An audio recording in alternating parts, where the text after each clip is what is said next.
So let's continue from where we left in the last class. We finished the oxygen dead and oxygen deficit in the last class, and we move on towards the next subtopic on respiratory inhibitors. Respiratory inhibitors बहुत छोटा सा subtopic है, basically छोटे-छोटे subtopics रह गए हैं. So by Thursday we should be able to finish the chapter on respiration. And next week we'll be starting with the next unit, which is on photosynthesis. So respiratory inhibitors होते क्या हैं? These are chemical substances which either slow down or completely prevent the process of respiration. तो inhibitors ऐसे बात इस तरह enzyme inhibitors होते हैं ना, like बहुत सारे respiratory inhibitors जो होते हैं वो actually किसी ना किसी respiration के enzyme को block कर रहे होते हैं. And by blocking that enzyme, they will either slow down the process of respiration or they will completely stop the process of respiration. But सिर्फ enzyme inhibitors नहीं होते हैं, like कुछ respiratory inhibitors ऐसे भी होते हैं जो एंजाइम इनहिबिशन के अलावा किसी और मैकेनिज्म से भी काम कर रहे होते हैं. तो मैं आपके साथ ना दो ऐसी एग्जांपल्स डिस्कस करूंगा रेस्पिरेटरी इनहिबिटर्स की, जिसमें से एक इनहिबिटर ऐसा होगा जो एक पर्टिकुलर एंजाइम को ब्लॉक कर रहा होगा, जो आपने पढ़ा हुआ एंजाइम, और एक ऐसा होगा जो कि एंजाइम के अलावा रेस्पिरेशन की प्रोसेस को इनहिबिट कर रहा होगा. Let's C both of them. आपके कोर्स में कुछ स्पेसिफाई नहीं किया हुआ कौन सा आपने इनहिबिटर्स करने हैं, लाइक तो आपको बस कॉन्सेप्ट पता होना चाहिए. जिस तरह आपने एंजाइम इनहिबिशन पढ़ा हुआ है ना, लाइक तो आपको ये पता होना चाहिए कि भाई रेस्पिरेशन एक एंजाइम कंट्रोल प्रोसेस होता है, और जिस तरह क्या नाम है एंजाइम की इनहिबिशन होती थी जो आपने पढ़ी थी कॉम्पेरेटिव नॉन कॉम्पेरेटिव, बिल्कुल उस तरह चूंकि रेस्पिरेशन एंजाइम कंट्रोल्ड है वो भी इनहिबिट हो सकती है बाय यूजिंग सर्टेन केमिकल्स जो कि रेस्पिरेशन वाले एंजाइम्स को जाके क्या कर देंगे, इनहिबिट कर देंगे. तो मैं चाहता हूँ अपने जहन में रखो, सिर्फ एंजाइम्स के थ्रू रेस्पिरेशन ब्लॉक नहीं होती है, दूसरे तरीक़ों से भी रेस्पिरेशन को आप ब्लॉक कर सकते हैं. इसलिए मैं दो एग्जांपल्स जो लेके आया उनमें से एक एग्जांपल एंजाइम इनहिबिटर की है और दूसरी एग्जांपल ऐसी है जो कि एंजाइम के अलावा जो है वो रेस्पिरेशन के प्रोसेस को ब्लॉक करी होगी. सो रेस्पिरेटरी इनहिबिटर्स क्या होते हैं, how you define them? These are chemical substances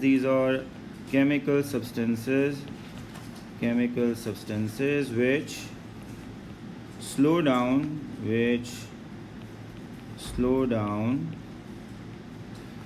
or block the process of respiration or block the process of cellular respiration.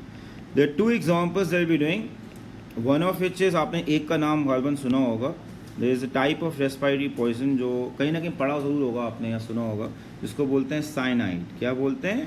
Cyanide. ठीक है. So this is a poison. It's a very potent respiratory poison.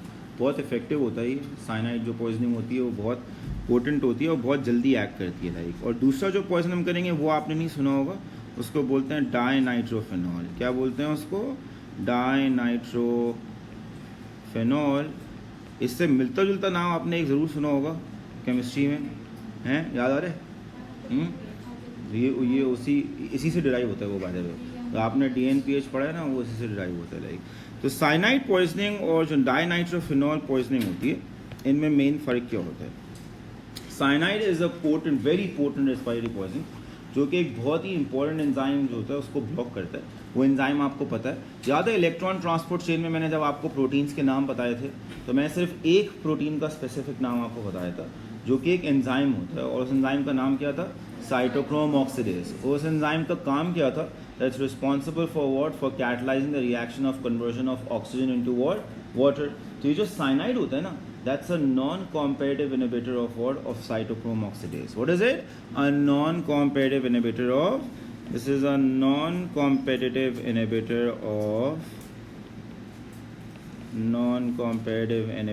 of cytochrome oxidase of what? जब भी मैंने आपको सिर्फ ये एक ही protein कहा था कि याद कर लें इसका स्पेसिफिक नाम, बिकॉज हमने प्रोसेस किया था ऑक्सीडेटिव फॉस्फोरेशन, उस वक्त भी हमने इसका पर्पस देखा था. और अभी आप सेकंड इंपॉर्टेंट चीज़ देख रहे हैं रिगार्डिंग दिस एंजाइम जो कि ब्लॉक हो जाता है using cyanide as a poison. So non competitive inhibitor किसका होता है? ये साइटोक्रोम ऑक्सीडेज का होता है. इससे होगा क्या, वो मैंने आगे लिखा हुआ है, सिर्फ मुझे गौर से सुन लो, बिकॉज बहुत आसान चीज़ होती है. ETC जो होती है ना यार, वो क्या कर रही होती है? Transport electrons. और ये इलेक्ट्रॉन्स इवेंचुअली पिक कौन करता है? ऑक्सीजन पिक करता है. जब भी तो हम बोलते हैं oxygen serves as what? As the terminal electron acceptor. अगर आपने इस एंजाइम को ब्लॉक कर दिया तो वो जो इलेक्ट्रॉन्स ट्रैवल कर रहे थे ना और इवेंचुअली ऑक्सीजन पिक कर रहा था, ये चीज़ क्या हो जाएगी? रुक जाएगी. Electron transport chain will stop. If the electron transport chain stops तो फिर क्या होगा? प्रोटॉन मोटिव फोर्स बिल्ड नहीं होगी, आपके पास ऑक्सीडेटिव फॉस्फोरिलेशन की प्रोसेस जो है वो स्टॉप हो जाएगी. इफ ऑक्सीडेटिव फॉस्फोरिलेशन स्टॉप्स तो सिर्फ ऑक्सीडेटिव फॉस्फोरेशन का मसला नहीं होगा, जो आपके पास लिंक रिएक्शन और क्रेब्स साइकिल होगा वो भी रुक जाएगा and will say that the overall process of respiration will either slow down, या अगर बहुत ज़्यादा कॉन्सेंट्रेशन में साइनाइड पॉइजनिंग हो तो हो सकता है कंप्लीटली क्या हो जाए, ब्लॉक हो जाए। तो प्लीज़ रिमेंबर ये इफेक्ट होता है साइनाइड पॉइजनिंग का कि ये जाके साइटोक्रोम ऑक्सीडेज का को जाके ब्लॉक कर देता है। It serves as a non competitive inhibitor of the enzyme cytochrome oxidase, जिसकी वजह से एटीसी ब्लॉक हो जाती है। जब एटीसी ब्लॉक होती है तो आपके पास प्रोटॉन मोटिव फोर्स बिल्ड नहीं होती है, ऑक्सीडेटिव फॉस्फोरेशन नहीं होती है और इवेंचुअली क्या खत्म हो जाता है, लिंक रिएक्शन और क्रेब्स साइकिल भी रुक जाता है आपका। बिकॉज याद रखो मैं तुम्हें बताया था ऑक्सीडेटिव फॉस्फोरेशन से क्या चीज़ रीजनरेट होती है, oxidise NAD and oxidise FAD, और ये चाहिए होते हैं for what, for link reaction and Krebs cycle. अगर ऑक्सीडेटिव फॉस्फोरेशन रुक जाएगी ना तो आपके पास जो कोएंजाइम्स हैं वो रिड्यूस स्टेट में ही फंसे रह जाएंगे लाइक, और ऑक्सीडाइज फॉर्म निकलेगी नहीं और आपके पास लिंक रिएक्शन और क्रेब्स साइकिल भी क्या हो जाएगा, रुक जाएगा। तो ये होता है इफेक्ट साइनाइड का। ये एक वो एग्जांपल है जिसमें मैंने आपको बताया था ना रेस्पिरेटरी जो पॉइजन्स होते हैं they may act via what enzyme inhibition. This is one example of a respiratory poison जो आप याद रखेंगे which acts as what, as an enzyme inhibitor. Dinitrophenol, और जो मैंने बोला मैंने आके लिखा हुआ, टेंशन नहीं लो, जो मैंने आपको एक्सप्लेनेशन दी है ना सिर्फ मैं यहाँ पर वो लिख रहा हूँ मैकेनिज्म ऑफ एक्शन, यार एक्चुअली इनहिबिटर करता क्या जाके, उसके एक्शन की वजह से क्या होता है, रेस्पिरेशन किस तरह इफेक्ट होती है, मैंने आगे लिखा हुआ, टेंशन नहीं। बहुत आसान है यार, आपको प्रोसेस याद है ना तो आप आराम से रिलेट कर लेंगे, कोई इतनी मुश्किल चीज़ नहीं होती। डाइनाइट्रोफेनॉल क्या करता है, it doesn't act as an enzyme inhibitor. Dinitrophenol ये करता है, याद है मैंने आपको बताया था इनर मेम्ब्रेन की एक बहुत इंपॉर्टेंट प्रॉपर्टी है, inner membrane is impermeable to hydrogen ions, do you remember that? And you want those hydrogen ions to only pass from the intermembrane space into the matrix through one route via facilitated diffusion, और वो कौन सा root होता है, via stock particle. आप चाहते हैं कहीं और सा हाइड्रोजन आयन पास ना करें, वाई, बिकॉज जब ये हाइड्रोजन आयन स्टॉक पार्टिकल से पास करते हैं ना तो स्टॉक पार्टिकल रोटेट करता है और आपके पास एटीपी बनता है। तो डीएनपी क्या करता है, it makes the inner membrane more permeable to hydrogen ion, it makes it leaky.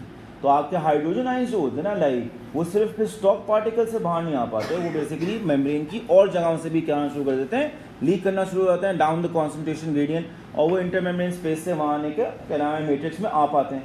तो इससे प्रॉब्लम क्या होता है, प्रॉब्लम ये होता है ईटीसी काम कर रही होती है आपकी, ईटीसी को कोई प्रॉब्लम नहीं हुआ है, सिर्फ क्या चीज़ ज़्यादा हो गई है, इनर मेम्ब्रेन ज़्यादा परमिएबल हो गई।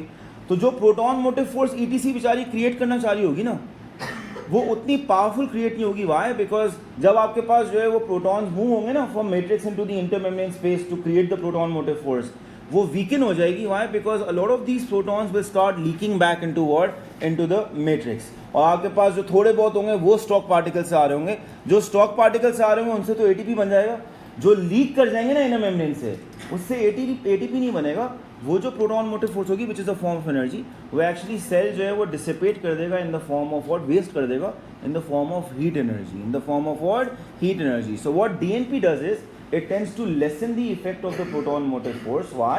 Because it makes the inner membrane more leaky.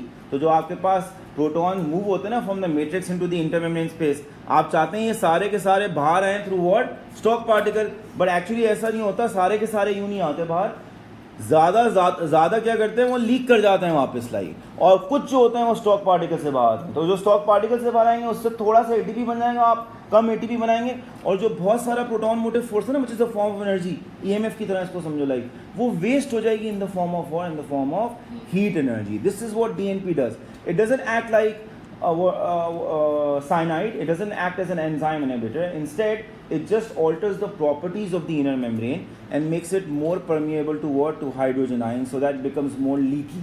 तो वो जो आपके पास इंटरमेम्ब्रेन स्पेस होल्ड करती थी ना हाइड्रोजन आयंस को, जिससे प्रोटॉन मोटिव फोर्स जिसको हम बोलते थे लाइक, वो बेसिकली होल्ड नहीं कर पाती है, और ये बहुत सारे प्रोटॉन जो है वो लीक करना शुरू हो जाते हैं। तो इसको इस तरह समझ लो कि जो पीएमएफ के फॉर्म में एनर्जी थी ना, वो एनर्जी पहले यूज हो रही थी मैक्सिमम एटीपी बनाने में, अब वो थोड़ा एटीपी बन रहा है उससे, और ज़्यादातर एनर्जी वो किस फॉर्म में वेस्ट हो रही है, हीट के फॉर्म में वेस्ट हो रही है। So this is what DNP does. आपसे एग्जाम में जब ये क्वेश्चन आएगा तो वो आपसे ये एक्सपेक्ट नहीं करेंगे आपको डीएनपी के बारे में पता हो, डीएनपी क्या है या फला फला, आपसे क्वेश्चन पूछेंगे रिगार्डिंग डीएनपी का इफेक्ट ऑन रेस्पिरेशन। हो सकता है वो आपको डीएनपी की ये इन्फॉर्मेशन भी दे दें it makes the inner membrane more permeable, और पूछे उसका इफेक्ट क्या होगा, तो आप बताएंगे भाई प्रोटॉन मोटिव फोर्स वीक हो जाएगी, a lot of energy in the form of proton motive force that be wasted as heat energy, और कुछ जो होगी उससे थोड़ा बहुत क्या बन रहा होगा, एटीपी बन रहा होगा। तो प्रोसेस पूरी ब्लॉक नहीं हो जाती, रेस्पिरेशन कंप्लीटली ब्लॉक नहीं होती है, रेस्पिरेशन से जितना एटीपी बनना चाहिए वो बेसिकली क्या हो जाता है, कम हो जाता है। वाई? बिकॉज जो एनर्जी प्रोटॉन मोटिव फोर्स के फॉर्म में होनी चाहिए थी, जिससे पूरा का पूरा एटीपी बनना चाहिए था, वो अब बहुत सारी एनर्जी किस फॉर्म में डिसिपेट हो जाती है, हीट एनर्जी। बस याद रखो एनर्जी कन्वर्जन हो रही होती है ना यार, आप चाहते हैं जो प्रोटॉन मोटिव फोर्स के फॉर्म में आपने एनर्जी स्टोर की थी ना इंटरमेम्ब्रेन स्पेस में, वो सारी की सारी एटीपी के फॉर्म में आपके पास है। अनफॉर्चुनेटली यहाँ पे क्या होता है, टीएनपी की वजह से वो ज़्यादा से ज़्यादा जो है वो हीट एनर्जी के फॉर्म में बेस्ड हो जाती है, और बहुत थोड़ी सी स्टॉक पार्टिकल से जो प्रोटॉन पास करते हैं ना, उससे आपके पास क्या बन रहा होता है, एटीपी बन रहा होता है। तो डीएनपी का मेन इफेक्ट क्या होता है, it makes the inner membrane, it makes the inner membrane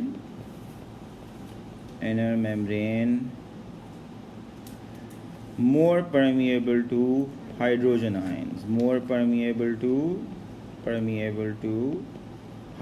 there are a lot of क्या नाम है, एंजाइम इनहिबिटर्स। आप वैसे अपने इंटरेस्ट के लिए पढ़ना चाहें आप पढ़ें। लाइक मैंने दो एग्जांपल सिर्फ इसलिए चूज़ किए हैं ताकि मैं आपको वेरिएबिलिटी दिखा सकूं, क्या नाम है, रेस्पिरेटरी इनहिबिटर्स की। प्लीज़ रिमेंबर जो चूहे मार दवाई आपने सुनी ना, वो भी एंजाइम इनहिबिटर होता है। एक रेस्पिरेशन में एंजाइम होता है जो कॉम्प्लेक्स वन, जिसका आपने एक्चुअल नाम नहीं पढ़ा ना, लाइक वो उसको जाके इनहिबिट कर रहा होता है। So many respiratory poison that are available commercially, like उनकी सिग्निफिकेंस होती है बिकॉज जाहिर सी बात है उनको यूज़ किया जाता है रिसर्च में फॉर डिफरेंट पर्पजेज। मैं ह्यूमंस में नहीं बात कर रहा हूँ सिर्फ कि ह्यूमंस में रेस्पिरेटरी पॉइजन यूज़ होते हैं। जाहिर सी बात है ये पॉइजन जो हैं आप जो नहीं यूज़ करते, लैब एनिमल्स जो होते हैं फॉर रिसर्च पर्पजेज, उनमें भी यूज़ करते हैं। Look at the effect on more on the process of respiration. जैसे हमारे सेल्स में रेस्पिरेशन होता है, लिविंग सेल का एक बहुत इंपॉर्टेंट प्रॉपर्टी होता है कि वो लिविंग सेल लिविंग इसलिए कहलाता है क्योंकि वो क्या कर सकता है, रेस्पायर कर सकता है। तो आप इस अगर इन इनहिबिटर्स को चेक करना चाहें ना, तो इसका ये मतलब नहीं है आप ह्यूमंस में चेक करेंगे। आप यूजली क्या करते हैं, लैब एनिमल्स के ऊपर इन रेस्पिरेटरी पॉइजन की इफेक्टिवनेस को आराम से चेक कर सकते हैं। ठीक है, तो जो मैंने आपको बताया ना कि साइनाइड किस तरह एक्ट करता है और डायनाइट्रोफिनॉल किस तरह एक्ट करता है, वो मैंने आगे लिखा। I just go through that for reinforcement. आपको जो है वो लिखने का टाइम नहीं दूंगा यार, टाइम वेस्ट हो जाएगा। आप पिक्चर लेना, लाइक आपको याद हो जाएगा, एक दफ़ा मैं रीइंफोर्स करूँगा आपको याद हो जाएगा ये। So respiratory inhibitors are chemical substances which will what slow down the rate of respiration. बहुत सारे डिफरेंट टाइप्स के रेस्पिरेटरी इनहिबिटर्स एग्जिस्ट करते हैं और we will be discussing two different examples of those respiratory inhibitors. पहला वाला कौन सा है, cyanide, which acts as what, as a non competitive inhibitor of cytochrome oxidase. Please remember it is a non-competitive inhibitor of cytochrome oxidase. So what it will do is कि by inhibiting this enzyme it will block the electron transport chain. सबसे पहली जो चीज़ होगी वो क्या होगी, ETC block हो जाएगी। ठीक है ना, बिकॉज ऐसी बात है इलेक्ट्रॉन्स को जाने का रास्ता ही नहीं मिल रहा है यार, वो एंजाइम कैटलाइज ही नहीं कर रहा होगा। तो इलेक्ट्रॉन्स जाके पहले कॉम्प्लेक्स 4 में जमा होंगे, फिर कॉम्प्लेक्स 3 भी सैचुरेट हो जाएगा, फिर कॉम्प्लेक्स 2 भी सैचुरेट हो जाएगा, कॉम्प्लेक्स 1 भी सैचुरेट हो जाएगा, और पूरी की पूरी जो आपके पास ETC है वो काम करना छोड़ देगी। When ETC gets blocked, तो oxidative phosphorylation रुक जाएगी, which will eventually halt what, the link reaction and the Krebs cycle। Please तुम लोग को ये जो रिलेशनशिप है ना बहुत अच्छी पता होनी चाहिए कि अगर आप ऑक्सीजन, मैं तुम लोग को पहले ही बताया था, ऑक्सीजन के एब्सेंस में सिर्फ ऑक्सीडेटिव फॉस्फोरिलेशन नहीं रुकता है, लिंक रिएक्शन और क्रेब्स साइकिल भी रुक जाता है। अगर कोई भी ऐसी चीज़ हो ना जो ऑक्सीडेटिव फॉस्फोरिलेशन को रोक दे, तो ऑटोमेटिकली उसके साथ कौन सी दो प्रोसेस रुक जाएंगी, लिंक रिएक्शन और क्रेब्स साइकिल। आपस में लिंक्ड होती हैं, इसलिए मैंने तुम्हें एक लूप दिखाया था कि आपके पास जो है वो क्रेब्स साइकिल और लिंक रिएक्शन और क्रेब्स साइकिल से रिड्यूस कोएंजाइम्स बनते हैं। ये रिड्यूस कोएंजाइम्स ऑक्सीडेटिव फॉस्फोरिलेशन में जाते हैं, जो ऑक्सीजन यूज़ करती है, साइटोक्रोम ऑक्सीडेज एंजाइम यूज़ होता है, बाकी के इलेक्ट्रॉन ट्रांसपोर्ट चेन यूज़ होती है, और दोबारा ऑक्सीडाइज कोएंजाइम्स निकल जाते हैं, फिर ये ऑक्सीडाइज कोएंजाइम्स दोबारा यूज़ होते हैं। तो ये जो आपके पास ऑक्सीडाइज वाले कोएंजाइम्स है ना, इनका लिमिटेड रिजर्व होता है माइटोकॉन्ड्रिया के अंदर, अनलिमिटेड नहीं होता है। आप चाहते हैं ये लूप चलता रहे, रिड्यूस कोएंजाइम्स फिर ऑक्सीडाइज रीजन हो जाए, फिर रिड्यूस कोएंजाइम्स फिर ऑक्सीडाइज। साइटोप्लाज्म में ग्लाइकोसिस क्यों चलती रहती है, बिकॉज वहाँ पे एक ऑल्टरनेटिव वे होता है of regenerating what, the oxidise NAD, वो हमने किया था which is what, anaerobic respiration. तो अपने जहन में रखो, लाइक कॉन्सेप्चुअली आपको ये चीज़ पता होनी चाहिए। वो आपको लग रहा है ना लपन चप्पन हो ये जैसे सवाल आएंगे, ऐसे नहीं आएंगे, आपसे एक्सपेक्ट करते हैं आपको ये चीज़ें पता होना ही, इसलिए आपको पढ़ाई जाती है ना, पागल थोड़ी हम बैठ के आपके यहाँ पढ़ा रहे होंगे। तो आप प्लीज़ उसको समझ के पढ़िएगा, लाइक जब आप पढ़ रहे होंगे। लाइक नेक्स्ट वीक में आपका दूसरा चैप्टर स्टार्ट हो जाएगा, एंड आई थिंक आप लोगों का टेस्ट वीक बहुत बाद में है, लाइक अभी भी महीना है, तो आप शायद फोटोसिंथेसिस भी ख़त्म कर चुके होंगे आप, ठीक है ना। तो अक्सर भूल जाते हैं आप चीज़ें, तो make sure that you, because photosynthesis इससे छोटा चैप्टर है बाय द वे, तो अगर आपने महीने में ये ख़त्म कर लिए तो आई एम होपिंग कि लाइक कि आप अपने टेस्ट से पहले होपफुली लाइक ख़त्म कर लेना, कोई और चीज़ हो जाए, छुट्टी वुट्टी आ जाए. So less ATP is produce due to what? Due to blockage of the electron transport chain. ये हो गया साइनाइड का इफेक्ट. ठीक है ना, बहुत सिंपल होता है. एटीसी ब्लॉक हुई, ऑक्सीडेटिव फॉस्फोरिलेशन रुक गई, उसके बाद से लिंक रिएक्शन क्रेब्स साइकिल रुक गया, आपकी process of respiration slow down. DNP क्या करता है? It interferes with the permeability of the inner membrane to hydrogen ions, so that the inner membrane becomes what? More permeable. You don't want that. This is not a good thing that the inner membrane is becoming more permeable to hydrogen ions. आप चाहते हैं कि inner membrane जो है वो सिर्फ hydrogen ions को किस तरीके से बाहर जाने दे? Through the stalk particle, via first diffusion. जो टेल होती है ना स्टॉक पार्टिकल की, सिर्फ उसके थ्रू आए, बिकॉज उसके थ्रू जो आएंगे ना, तब आपके पास जो है वो यूजफुल एनर्जी तो प्रोटॉन मोटिव फोर्स के फॉर्म में होती है ना, वो यूजफुल एनर्जी में कन्वर्ट होगी in the form of ATP. It therefore lessens और stops the formation of a proton gradient between the matrix and the intermembrane space. How will it lessen? Stop तो बहुत रेयर होता है, lessen हो जाता है. How will it lessen? कि protons जाएंगे इंटरमेम्ब्रेन स्पेस में और वहां टिकने के बजाय ना लीक करना शुरू हो जाएंगे. जो थोड़े बहुत होंगे वो बेसिकली आ रहे होंगे स्टॉक पार्टिकल के through. So this leads to fewer ATP molecules being formed by chemiosmosis since less hydrogen ions pass through the stalk particles. ETC काम कर रही होती है, ईटीसी का मसला नहीं होता, ईटीसी को थोड़ी कुछ हुआ है, ईटीसी काम कर रही है. सिर्फ प्रॉब्लम ये हुआ है कि वो जो ईटीसी के through proton motive force create होती है ना, विच is a form of energy, वो एनर्जी मैक्सिमली यूटिलाइज नहीं हो पाती टू फॉर्म एटीपी. उनमें से कुछ हीट के फॉर्म में डिस्ट्रीब्यूट आती है और बहुत थोड़ी जो होती है वो एटीपी में बनाने में यूज हो जाती है. A large amount of heat is release by the cell because most of the energy in the form of proton motive force is what is wasted as thermal energy. इसको आसान तरीके से बस हिस्सा याद कर लो. लाइक डीएनपी का मेन इफेक्ट क्या होता है कि जो पीएमएफ क्रिएट होता है ना, लाइक वो पीएमएफ इफेक्टिवली यूज नहीं हो पाता है because PMF is just like a form of energy. इस तरह ईएमएफ होता है, वो बेसिकली ज़्यादातर क्या हो जाता है? वेस्ट हो जाता है इन the form of thermal energy. थोड़ा बहुत जो होता है वो एटीपी बनाने में यूज हो जाता है. So that's the effect of DNP on the process of respiration. We'll now on towards the next subtopic which deals with anaerobic respiration and the roots of rice plant. छोटा सा subtopic है. तुम लोग को थोड़ा सा rice plants याद है ज्योग्राफी से? तुम लोग ज्योग्राफी में पढ़ते हो ये थोड़ा सा कॉन्सेप्ट. हाँ, कैसे कैसे बनाते हैं राइस प्लांट्स, कैसे ग्रो करते हैं? Any idea? पहले तो ये जब में रखो याद है, ये से मैंने आपको बताया था टाइप्स ऑफ प्लांट्स और मैंने उनको कैटेगराइज किया था into 3 categories. You remember that? और वो कौन से थे आपके पास? Mesophytes, hydrophytes, xerophytes. तो उसमें हाइड्रोफाइट्स वो प्लांट्स थे जो कि थ्राइव करते हैं in what? In excess water supply, ज़्यादा मोर देन क्या नाम है the needed water supply. Rice plant is a type of hydrophytic plant. What is it? Is a type of hydrophytic. तो राइस प्लांट्स जब grow किए जाते हैं ना जिन फील्ड्स में, उन फील्ड्स में एक स्टेज होता है ग्रोथ का जो कि जिससे राइस प्लांट ज़्यादा जल्दी ग्रो करते हैं, और वो ये होता है कि राइस फील्ड्स को फ्लड किया जाता है वाटर से. क्या किया जाता है? फ्लड किया जाता है. लाइक जब आप ये फ्लडिंग करते हैं ना, तो राइस प्लांट्स में एबिलिटी होती है that in response to that flooding they start growing at an accelerated rate. At what? At an ये पर्पस होता है फ्लडिंग करने का. वो आपने पढ़ा होगा राइस फील्ड्स जब फ्लड की जाती हैं उनको पैडीज कहा जाता है. आप ज्योग्राफी में शायद थोड़ा बहुत ये पढ़ते हो. तो वो पैडीज क्रिएट करने का फ़ायदा ये होता है कि rice plants tend to thrive in flooded condition. पर जब आप ये फ्लड करते हैं ना, तो like there is a down side to this as well, कि जब आप फील्ड को फ्लड करते हैं तो वो जो राइस प्लांट्स होते हैं ना, जो अभी बहुत छोटे छोटे होते हैं लाइक, तो अक्सर जो है वो क्या हो जाते हैं? कंप्लीटली सबमर्ज हो जाते हैं पानी में. क्या हो जाते हैं? कंप्लीटली सबमर्ज हो जाते हैं. कुछ पार्ट राइस प्लांट को हो सकता है ऊपर हो, बहुत सारा पार्ट जो राइस प्लांट का शुरू में होता है वो अंडर वाटर चला जाता है. जिससे प्रॉब्लम क्या होता है कि देखो इमेजिन करो आपके पास डायग्राम, इमेजिन करो ये आपके पास ग्राउंड है, ठीक है ना, ये ग्राउंड है इमेजिन करो, सही है. और इमेजिन करो भाई ये आपके पास जो है ना राइस प्लांट है जो ग्रो कर रहा है, ठीक है, ये राइस प्लांट है जो ग्रो कर रहा है. और इस राइस प्लांट का अभी लेट्स से एक छोटा सा ये पत्ता है. अब आपने राइस फील्ड को फ्लड किया और लेट्स से फ्लडिंग की वजह से पानी यहाँ तक है. डू यू सी? और कभी कभी तो ऐसा भी होता है कंप्लीटली सबमर्ज भी कर दिया जाता है. इट वेरीज फ्रॉम, क्योंकि राइस की भी वैराइटीज़ होती है ना. कुछ वैराइटीज़ होती हैं जिनको कंप्लीटली सबमर्ज किया जाता है, उसमें ज़्यादा अच्छा ग्रो करती है. जिनको पार्शली किया जाता है वो, तो वेरिएशन होती है. आप भी देखते हैं ना चावल का दाना, ये चावल वो चावल, तो वो वैराइटीज़ जो होती हैं वो बेसिकली उसके पीछे ये लॉजिक होती है, लाइक डिफरेंस होता है द वे दे ग्रो. तो इधर देखिए of you on the board, ये आपने फ्लड कर दिया. पानी जो होता है ना उसका एक प्रॉब्लम होता है कि उसमें डिजॉल्व्ड ऑक्सीजन क्या होती है? कम होती है. Because oxygen is not what? A completely soluble gas. Oxygen sparingly soluble होती है. क्या होती है? Sparingly soluble. तो जब आप राइस फील्ड्स को फ्लड करते हैं ना, तो प्रॉब्लम ये होती है जो बेचारे रूट्स होते हैं ना, इनके पास अवेलेबिलिटी ऑफ ऑक्सीजन क्या हो जाती है? कम हो जाती है.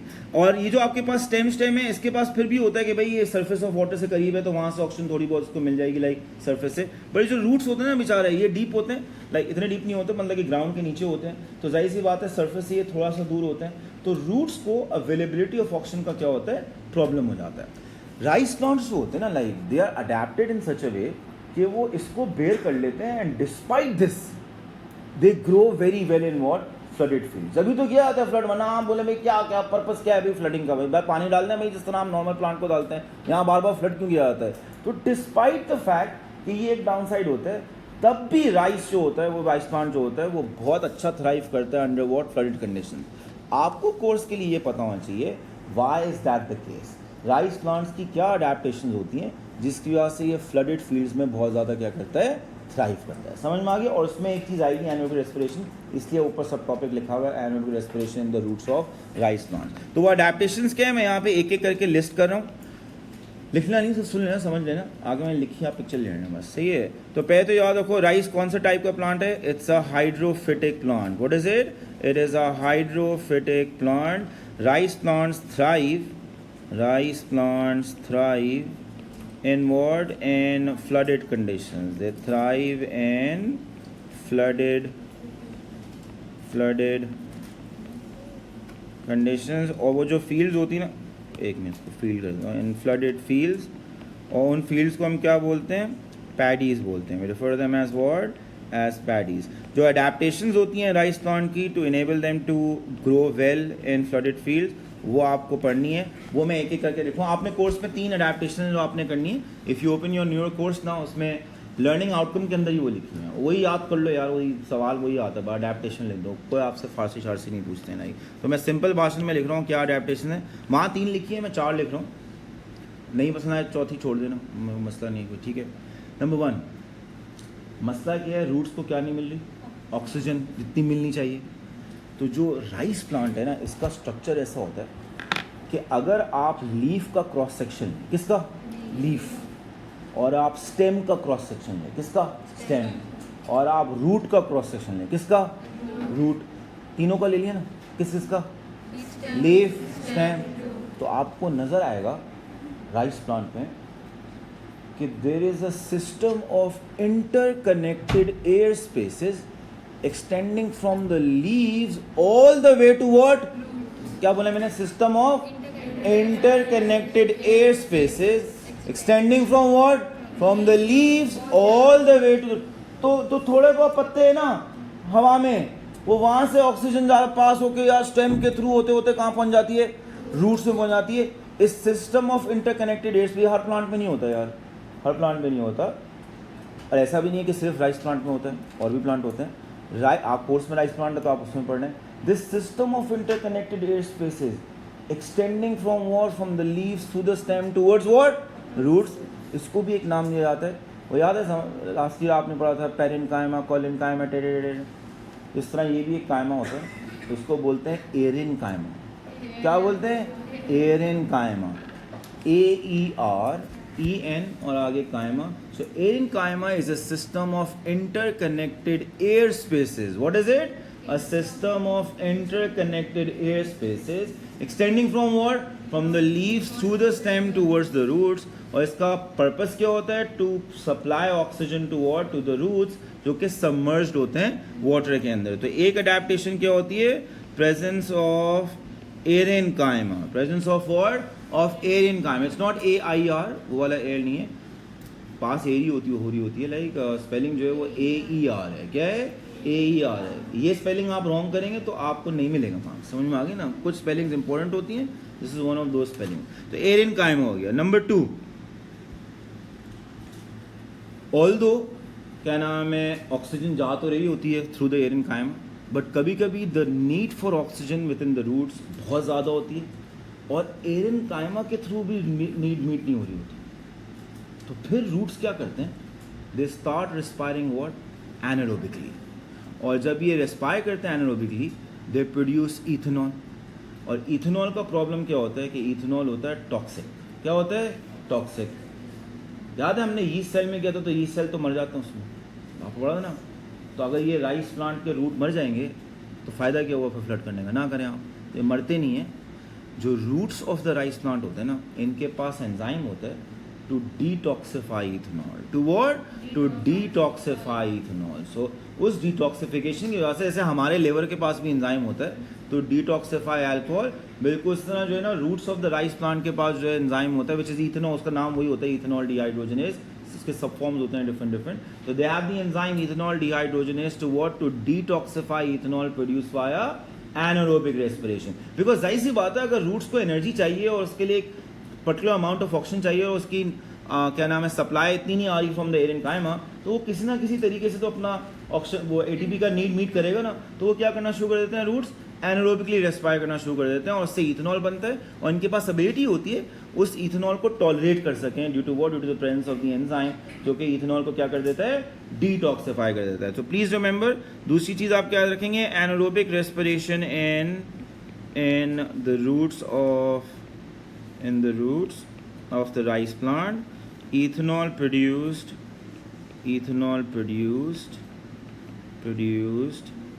can be detoxified, can be what? Detoxified using which enzyme? ethanol dehydrogenase. तो ये दूसरी अडेप्टेशन है जो आप याद रखेंगे. तीसरी अडेप्टेशन जो है वो प्रैक्टिकली सबसे रेलिवेंट है, जिसकी वजह से ये सारा किया जाता है, फ्लडिंग. और वो ये होती है कि भाई फ्लडिंग के अंदर जब आप फील्ड्स को फ्लड करते हैं तो ये जो आपके पास राइस प्लांट नज़र आ रहा है आपको, जो मैंने ऊपर बनाया है खूबसूरत सा, ये इसका स्टेम नज़र आ रहा है आपको, हैं? ये तेज़ी से उगना शुरू कर देता है. क्या करना शुरू कर देता है? तेज़ी से. क्या बोले मैंने? तेज़ी से, फुल टाइम स्पीड में. सुबह उठे फुल टाइम राइस प्लांट आगे, चावल आगे. नहीं ऐसा नहीं, टाइम लगता है. तो इसको बोलते हैं accelerated rate of stem growth. क्या बोलते हैं?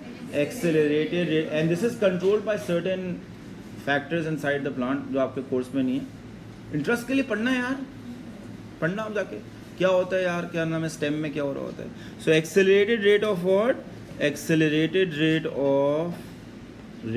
Of stem growth of what? और स्टेम. ये तीन जो मैंने लिखे ना, these are written in your learning outcomes, जो आपको पता होगा. adaptations तो और भी बहुत सारी होती हैं, but these are the three that your course wants you to know. इससे मैंने यहाँ पे लिख दिया, लाइक आप ये तीन रट्टा मार के जाएंगे. आपसे पूछेंगे ना राइस प्लांट की क्या अडेप्टेशन है to thrive well in flooded field, तो ये अडेप्टेशन होती हैं. Presence of aerenchyma, the ability of the roots of rice plants to carry out anaerobic respiration and then detoxify the ethanol produced from the anaerobic respiration. और तीसरा क्या? the accelerated rate of stem growth. Like ये किसके लिए important होती है मैं बताता हूँ. ये नॉर्मली जो थर्ड वाला पॉइंट है ना, ये उस वक्त इंपॉर्टेंट होता है ज़्यादा जब ये राइस प्लांट पूरा सबमर्ज हो. क्या हो? पूरा. तो जब ये पूरा होता है ना, तो वो एरेनकाइमा भी काम नहीं कर रहा होगा ना यार, ऑक्सीजन कहाँ से आएगी बेचारे के पास. तो यह करते हैं, अगर ये पूरा सबमर्ज करेंगे ना, कुछ राइस की वैरायटी जैसी होती हैं वो ऐसी करती हैं, वो ना बस वो जैसे ये पूरा सबमर्ज होंगे ना, उनको बस अंदर कीड़ा पैदा हो जाता है उनके क्या, फुल टाइम ऊपर और ऊपर और ऊपर और ऊपर. आप जितना फ्लड करते जाएंगे ये और ऊपर जो है वो क्या करता रहेगा? ग्रो करता रहेगा. इसमें एबिलिटी होती है राइस प्लांट में. And it's due to certain factors जो आपके कोर्स में नहीं है, आपने इंटरेस्ट के लिए पढ़ेगा. Like there certain plant growth regulators. जैसे हमारी बॉडी में कुछ हार्मोन्स होते हैं ना, प्लांट्स में जो हार्मोन्स होते हैं उनको हार्मोन्स नहीं कहा जाता, PGRs कहा जाता है. क्या कहा जाता है? PGRs, plant growth regulators. क्या? तो there certain plant growth regulators जो इसको क्या कर रहे होते हैं? प्रमोट कर रहे होते हैं. अपने इंटरेस्ट के लिए पढ़ना. चौथा जो पॉइंट है वो आपके कोर्स में लिखा नहीं है, वो मैं अक्सर बता देता हूँ, और वो ये होता है कि जो रूट्स होते हैं, they are shallow. They are what? Shallow. There is a shallow root. जो राइस प्लांट होता है उसका रूट सिस्टम शैलो होता है, यानी वो सरफेस से करीब होता है. लाइक ताकि जो है वो, क्योंकि डिजॉल्व ऑक्सीजन तो कम है ना पानी में, तो जो सरफेस ऑफ वाटर के ऊपर एयर है वहाँ से थोड़ी बहुत ऑक्सीजन क्या कर सके? आसानी से डिफ्यूज कर सके. Like so they have, rice plants have what? They have a shallow root system. They have a shallow root system. तो ये आप चीज़ें याद रखेंगे as adaptations of the rice plant to enable them to what? Thrive in flooded fields. याद रहेगा आपको ये. लाइक तो please remember the when you talk. नहीं नजर आ रहा? अभी मुझे बताना कब नजर आना शुरू हुआ है. अभी सही है? अभी भी नीचे है? Is it fine now? Is it fine now? कहाँ तक नजर आ रहा है? अभी भी नीचे वाला पार्ट ही नजर आ रहा है. Is it fine now? Okay. So ये मैं ये सारी चीज़ें यहाँ आपको बताने समराइज करके आगे लिखी हुई हैं राइस प्लांट्स और एनारोबिक रेस्पिरेशन में. ये है आपके पास जिनको आप पैडीज बोलते हैं. आपने ये पढ़ा होगा अपने ज्योग्राफी में. किस रेफरेंस से पढ़ते हो? रट्टे मारने के लिए? पास पेपर हुमाना सिटी तो बेसिकली ये है पैडीज जो आपको नजर आ रही है। तो ये पैडी आपके पास, ये आपके पास सारे फीचर्स लिखे हुए हैं। अच्छा ये मैं तुम्हें थोड़ा सा एरिन कायमा दिखा देता हूँ। मैं चाहता हूँ तुम एरिन कायमा देखो। एक मिनट यहाँ देखिए, of you I your attention, A board पे देखो यार। पहले तो देख लो ये है क्या डायग्राम में। ये राइस प्लांट है, ये है transfer section of the stem, और ये आपको नजर आ रहा है transfer section of the root. सही है। तो मैं आपको दिखा रहा हूँ आपके एरिन कायमा कहाँ होता है, बिकॉज एक दफ़ा मैं चाह रहा हूँ देख भी लो तुमने यार। ये आपको जो नजर आ रहा है ये transfer section of the stem है। इसमें ये जो है ना ये वैस्कुलर बंडल है, vascular bundle, vascular bundle, vascular bundle. और तुम देख लो साइडों पे ये सफ़ेद सफ़ेद सी चीज़ें नजर आ रही हैं। इनके बीच में स्कैटर्ड होते हैं एयर स्पेसेस। इस डायग्राम में बहुत क्लियर नहीं है, बट जो तुम बस ये ज़हन में रख लो, जो वाइट वाइट सा रीजन आपको नजर आ रहा है ना, ये एयर स्पेसेस हैं बेसिकली, जो कि एक्सटेंड कर रही हैं थ्रू द स्टेम। और फिर ये स्टेम से होते हुए ना कहाँ पहुँच जाएंगी, वो डायग्राम ज़्यादा क्लियर है रूट वाला जो नीचे बना हुआ है आपको। जो ये आपको नजर आ रहा है ये रूट का ट्रांसफर सेक्शन है। Do you see the spaces? ये एयर स्पेसेस हैं जो कि रूट्स तक पहुंचती हैं। Like that's the system of air interconnected air spaces extending from the leaves through the stem towards what, towards the roots. We call the system of interconnected air spaces as what, as the aerenchyma. आज तक कभी diagram की labelling नहीं आई है exam में यार, but this is something that you should no. Like सही है ना, आज तक कभी नहीं आया राइस प्लांट का लेबल करने को एरिन कायमा, बट आपको पता होना चाहिए चूंकि आप ये अडेप्टेशन रट्टा मारें। You should know exactly way to find these labels in the exam. Like root shoot तो आपको पता होता है रूट का है, स्टेम का है, बट एटलीस्ट आपको एरिन कायमा चूंकि आप पढ़ते नहीं है एएस में, तो कहीं नहीं पढ़ते ना आप, बाकी चीज़ें तो पढ़ते हैं पहले से ये फलाना निमकाना। लाइक तो एरिन कायमा इस तरह का नजर आता है जब आप राइस प्लांट के अंदर देखते हैं। ठीक है। So rice is a hydrophytic plant. It grows with its root submerged in water where there is low level of dissolved oxygen. The root cells may therefore switch to anaerobic respiration to meet the demand for energy. अगर आपके पास oxygen supply through the aerenchyma भी अच्छी नहीं हो रही तो they switch to anaerobic respiration. The adaptation of the rice plants in order to thrive well in क्या नाम है flooded fields, वो अब यहाँ पे लिखी हुई है। Number 1 shallow root system, so that the roots are closer to the air surface above the water, और आपके पास ऑक्सीजन वहाँ से थोड़ी बहुत जो है वो रूट्स को मिल जाए। Presence of a continuous system of air spaces within the stem and the roots, we call these system of air spaces as what, as the aerenchyma. Aeren में याद रखो it's not AIR, it's AER। ठीक है ना, ये अपने please अपने जहन में रखना। लाइक AIR नहीं लिखना, ये गलत स्पेलिंग मिस्टेक नहीं है। This is how you spell the aerenchyma. It ensures that the oxygen may diffuse from what, from the air towards the roots. Number 3, presence of the enzyme ethanol dehydrogenase, which will detoxify the ethanol produced via anaerobic respiration. ये हम कहाँ की anaerobic respiration की बात कर रहे हैं? Roots of the rice plant में।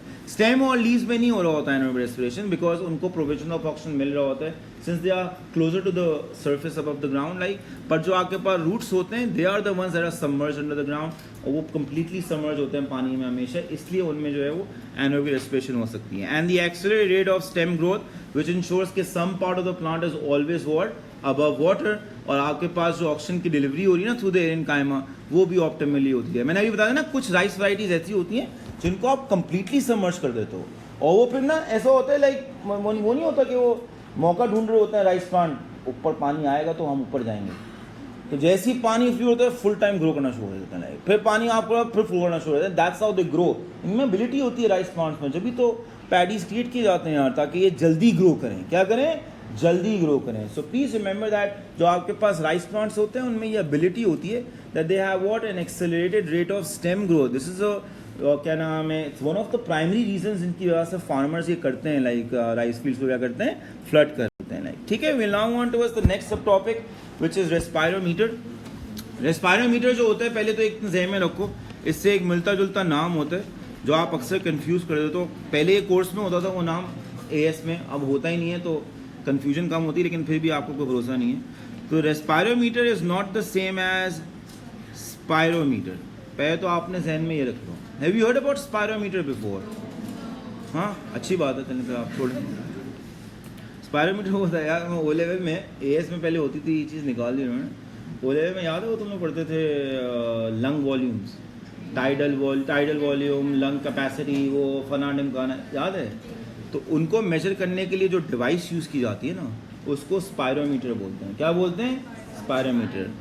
तो स्पायरोमीटर एक बहुत ही अलग चीज़ होती है, रेस्पायरोमीटर एक बहुत ही अलग चीज़ होती है। ठीक है, रेस्पायरोमीटर आपके कोर्स में 3 चीज़ों के लिए यूज़ होगा।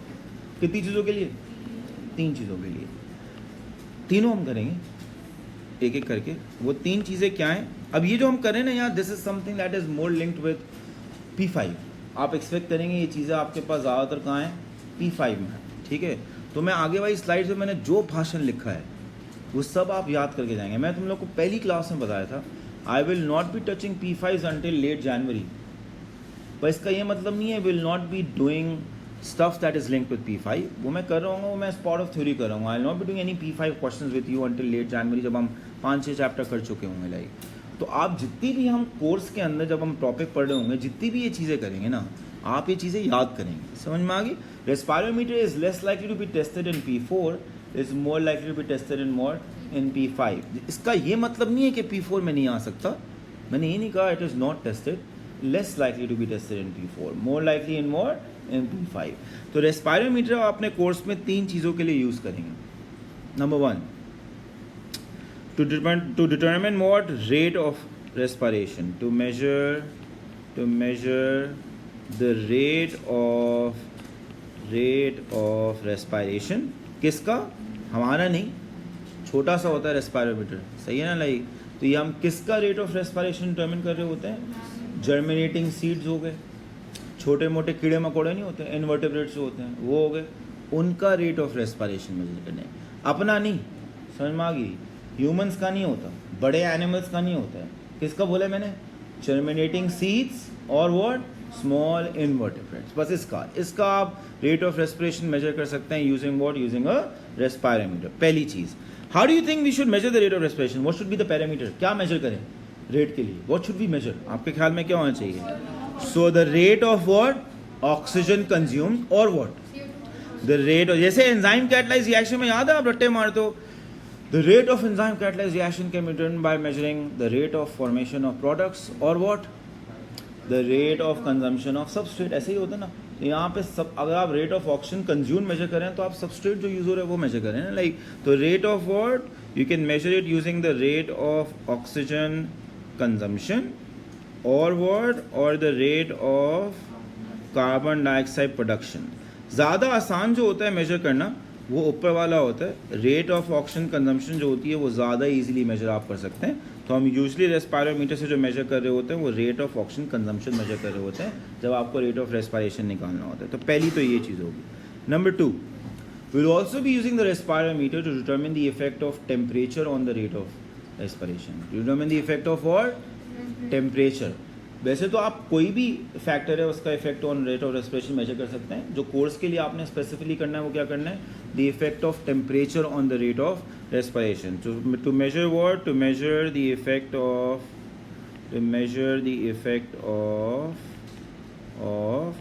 Temperature on the rate of respiration. Number 3, we'll also be using respirometer to measure RQ. To measure what? Again, हमारा नहीं है, किसका RQ मेजर कर रहे होंगे?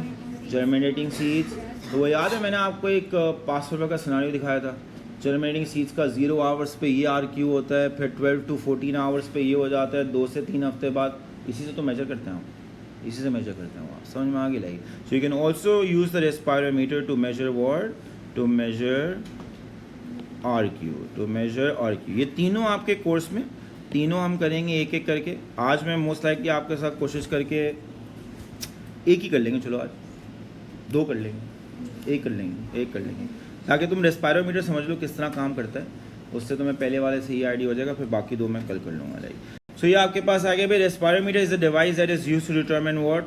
The rate of respiration for small invertebrates and germinating seeds, to measure the effect of different factors such as temperature on the rate of respiration and to determine what? The value of RQ. Please remember, rate of respiration आप 2 तरीके से measure कर सकते हैं, rate of oxygen consumption और rate of CO2 production. Normally use कौन सा किया जाता है? Rate of, ज़्यादा आसान होता है rate of oxygen। मैं अभी तुम्हें दिखाता हूँ ना किस तरह काम करता है लाइक। Let's see exactly ये रेस्पायरोमीटर दिखता किस तरह का है। बहुत सारे डिफरेंट टाइप के होते हैं रेस्पायरोमीटर। मैं आपको सिंपल बेसिक रेस्पायरोमीटर दिखा रहा हूँ जो कि आप यूज़ कर सकते हैं for determining measuring the rate of respiration of these organisms, and that is what it actually looks like. ये है आपके पास सिंपल रेस्पायरोमीटर। मैं चाहता हूँ जहाँ मेरा कर्सर हो ना सिर्फ वहाँ देखो आप, ताकि आपको आइडिया हो जाए ये रेस्पायरोमीटर काम किस तरह करता है। और if you on the board यार, प्लीज ऑन द बोर्ड, यहाँ देखो, सिर्फ यहाँ देखो यार, पहले ऑपरेटर देख लो, फिर मैं बताता हूँ काम किस तरह करता है। तो ये आपके पास है, नहीं नजर आ रही? पीछे नजर नहीं आ रही? क्या बात कर रहे हो? अभी आ रही है? अब सही है? डायग्राम की लेबलिंग नजर नहीं आ रही है? डायग्राम नजर नहीं आ रही? भाई क्या बात कर रहे हो यार? ये कहाँ तक नजर आता है? एक मिनट यार, मैं नीचे जा रहा हूँ, कहाँ तक नजर आता है ये बताओ? अभी आ रहा है, आ रहा है। जहाँ नहीं आ, जहाँ छुपना शुरू हो जाए बता देना यार। अभी इससे ऊपर तो जा नहीं सकता प्रोजेक्टर यार, ऊपर जो है ना सीलिंग आ गई। चलो, तो ये आपके पास रेस्पायरोमीटर है। यहाँ देखियो, I need your attention, all of you on the board. Purpose मेरा क्या है कि मैं इससे निकालूंगा रेट ऑफ ऑक्सीजन कंजम्पशन, जिससे जो कि मेजर होगा of what? Rate of respiration. अब गौर से सुनो किस तरह आप निकालोगे रेट ऑफ ऑक्सीजन कंजम्पशन। ये है आपके पास पतली सी कैपिलरी ट्यूब। इस कैपिलरी ट्यूब में आप एक drop of coloured liquid introduce करते हो, ठीक है। ये आपके पास वो चेंबर है जिसके अंदर आप रेस्पायरेटरी ऑर्गेनिज्म को डालोगे। This could be either what? Germinating seeds और व्हाट? स्मॉल इन्वर्टेब्रेट्स। स्मॉल इन्वर्टेब्रेट्स का एक प्रॉब्लम होता है, हलचल होती है ना उनमें, हैं जो सीड्स तो खुद मूव नहीं करेंगे, वहीं बैठे रहेंगे लाइक। तो ये इन्वर्टेब्रेट्स होते हैं ना, उनमें कीड़ा होता है लाइक, तो उनमें आपको एडिशनल कोई चीज़ रखनी पड़ती है उनके ऊपर कि उनको ना शांति करना होता है, उनको सिर्फ रेस्पायर करें और कुछ ना करें लाइक, चुपचाप बैठे रहें। तो mobility of organism is a problem. ये तुम्हें जो हंसी आ रही है ना, ये भी पूछ लेते हैं सवाल। ये आपको क्या लगता है मैं बिला वजह कोई बोल रहूँगा? मैं मजाक नहीं कर रहा हूँ, तुमसे यही पूछ लेते हैं लिमिटेशन क्या है of using this apparatus to determine the rate of respiration of small। ये प्रॉब्लम है, मोबिलिटी, मोबाइल होते हैं वो। जर्मेटिक सीड्स का इतना प्रॉब्लम नहीं होता यार, अपनी जगह पे रहते हैं लाइक। तो एक हो गया ये आपके पास रेस्पायरेटरी ऑर्गेनिज्म जो आप रखेंगे।